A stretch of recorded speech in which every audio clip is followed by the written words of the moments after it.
Welcome, Mr. Chairman. We have spent a lot of time in Congress talking about the $700 billion TARP bailout, which I voted against as it happens. Not a whole lot has been talked about with regard to the $2.2 trillion that the Fed has lent out.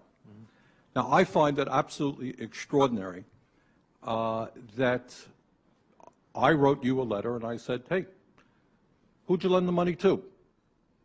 What were the terms of those loans?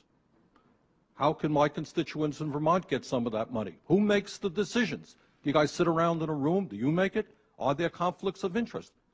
So my question to you is, will you tell the American people to whom you lent $2.2 trillion of their dollars?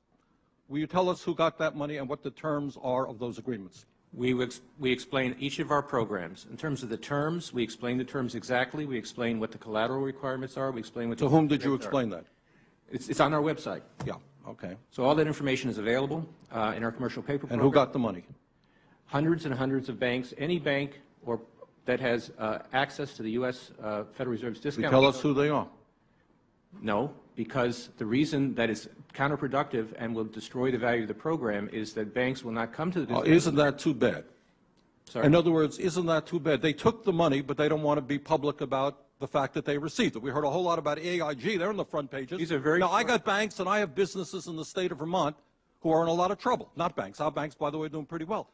Now, how do these guys who are honest business people get it? Do you have to be a large, greedy, reckless financial institution to apply for these monies? There is no subsidy. There is no capital involved. There is no gift involved. It is a collateralized, short-term liquid loan that is both over-collateralized and is recourse to the company itself. We have never lost a penny doing it.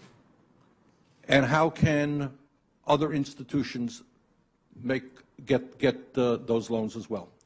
According to the law, we are supposed to be lending to depository institutions.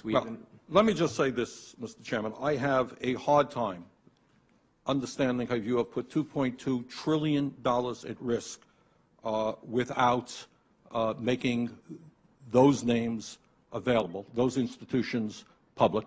And we're going to introduce legislation today, by the way, to demand that you do that. It is unacceptable to me that that goes on.